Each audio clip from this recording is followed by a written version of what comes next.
Je vous remercie. Bonjour à tous, chers collègues.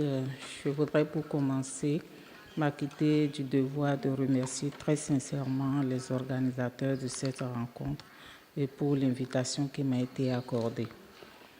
Le phénomène de la traite des personnes au Bénin n'est pas nouveau. Il a toujours existé et se manifestait sous plusieurs formes. Vers la fin du XXe siècle, avec la ratification par le Bénin des instruments régionaux et internationaux relatifs aux droits humains, particulièrement aux droits de la femme et de l'enfant, il y a eu une prise de conscience sur l'existence du phénomène et ses effets sur le bien-être et le développement. Dès lors, la législation a été revue et des actions intensifiées contre la traite des personnes. Comment se manifeste au Bénin la traite des personnes et les crimes organisés et quelles sont les mesures mises en place pour lutter contre ces phénomènes? C'est à ces deux questions que je vais essayer de répondre rapidement dans mon développement. Alors, la manifestation de la traite des personnes. Le Bénin a ratifié la plupart des instruments internationaux et régionaux qui lui font obligation de lutter contre la traite des personnes et les crimes organisés. Pour faciliter leur mise en application, il a été adopté, outre le Code pénal, qui réprimait déjà la traite des personnes, une loi spécifique qui prévoit et punit la traite des enfants. Ces textes en application définissent la traite des personnes en faisant ressortir les éléments constitutifs et les circonstances qui ont été aggravées. Malgré les mesures législatives prises et les cas de condamnation enregistrés devant les juridictions, le phénomène persiste et présente plusieurs visages. Comment se caractérise la traite des personnes et les crimes organisés au Bénin? Dans la tradition béninoise, il existait une forme de solidarité et d'entraide familiale qui se caractérisait par ce qu'on appelle le confiage d'enfants que je mets entre griffes ou le phénomène de Vilomégon en langue nationale. Cela consiste en ce que dans une famille élargie, ceux qui sont supposés avoir socialement et économiquement réussi acceptent de se voir confier aux fins d'éducation un enfant de la famille ou du village. Cet enfant placé bénéficie d'une éducation et des soins lui permettant de se réaliser dans la vie.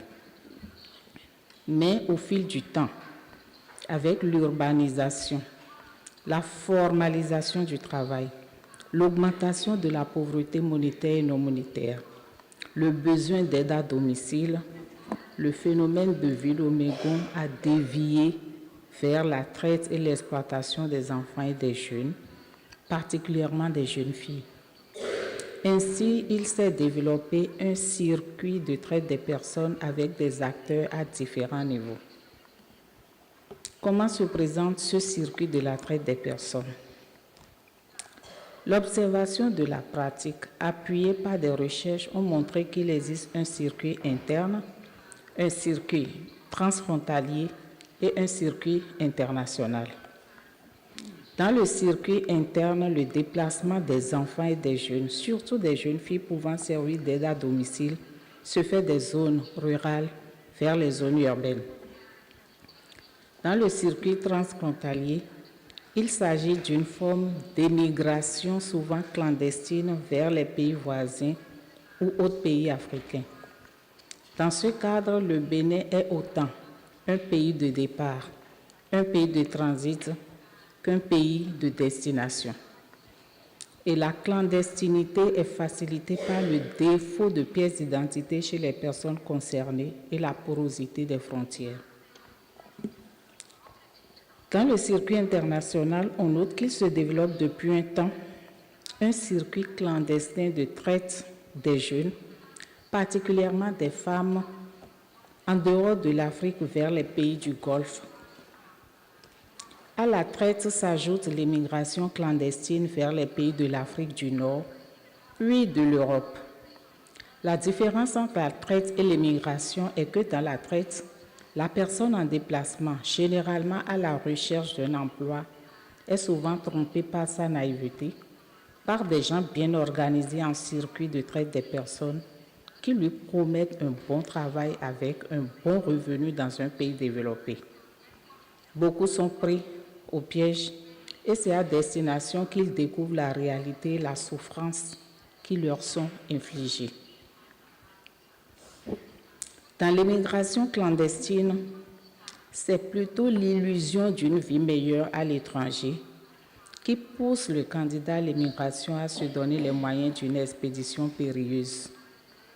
Naturellement, derrière ce déplacement qu'on peut qualifier de volontaire au départ, il y a aussi des gens frauduleusement organisés dans le recrutement et le déplacement parce qu'ils y tirent des avantages.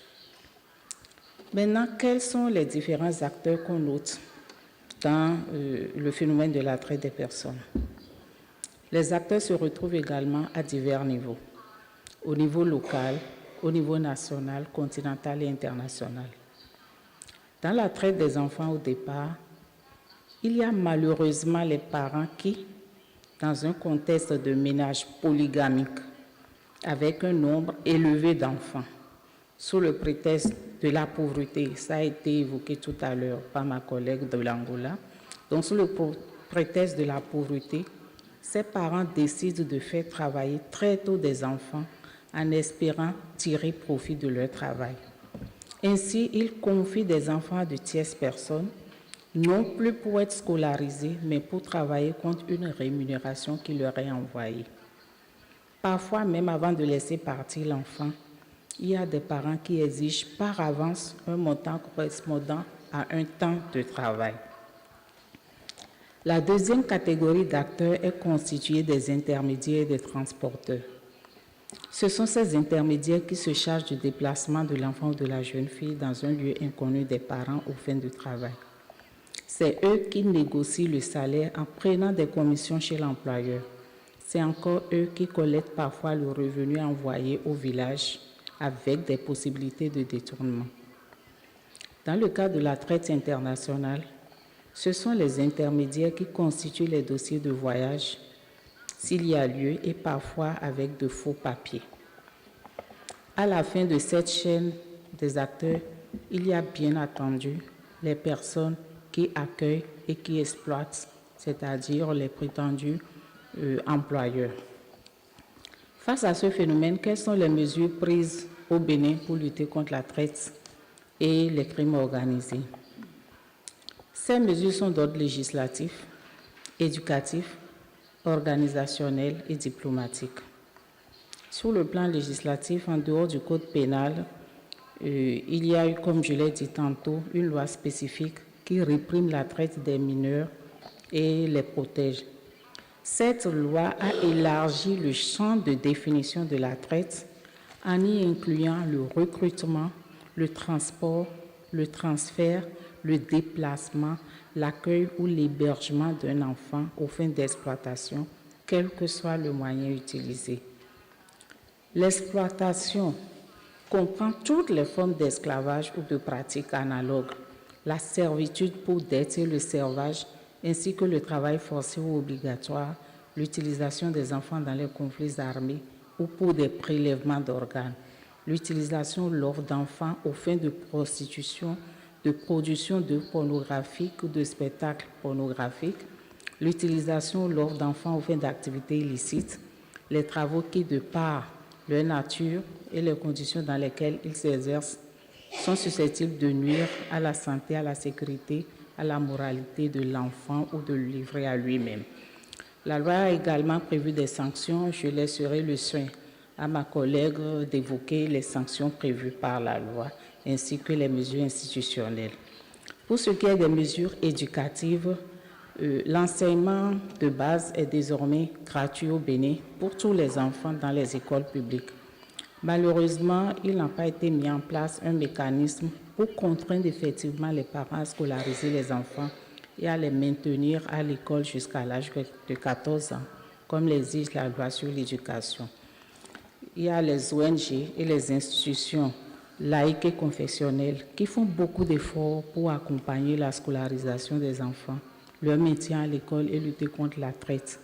Mais malheureusement, des défis restent encore à relever parce que le phénomène persiste. Au niveau des mesures organisationnelles, on note que de temps en temps, le ministère en charge de la protection des enfants organise des campagnes synchronisées avec les pays voisins pour lutter contre la traite en vue d'une meilleure synergie d'action. Il a été également mis en place à la base pour empêcher le départ des enfants, ce qu'on a appelé les comités locaux de lutte contre la traite des enfants. Les mesures diplomatiques, elles se traduisent souvent par des signatures d'accords avec des pays de transit ou de destination et des campagnes également synchronisées dans les zones frontalières en vue d'une synergie d'action pour mieux lutter contre la traite.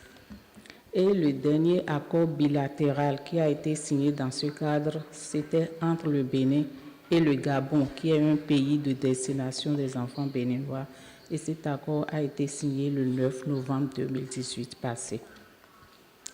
Malgré les différentes mesures, le phénomène persiste pour diverses raisons, au nombre desquelles il y a l'insuffisance des tests, mais également les difficultés d'application et de mise en œuvre. Je voudrais juste donner un petit exemple. Pendant que j'étais substitut au parquet de Cotonou, il y a une dame qui a été déférée pour traite de 2 enfants. Et au moment de l'interrogatoire, on se demandait s'il fallait placer les dames ou pas et à qui remettre les enfants. Mais quand on a interrogé ces petits pour les écouter, elles ont préféré retourner chez les dames poursuivies qui sont leurs trafiquants parce qu'elles ont dit, chez nos parents, nous n'avons rien à manger. Parfois, c'est de l'oignon que nous écrasons pour manger alors que chez ces dames, nous avons au moins de quoi manger.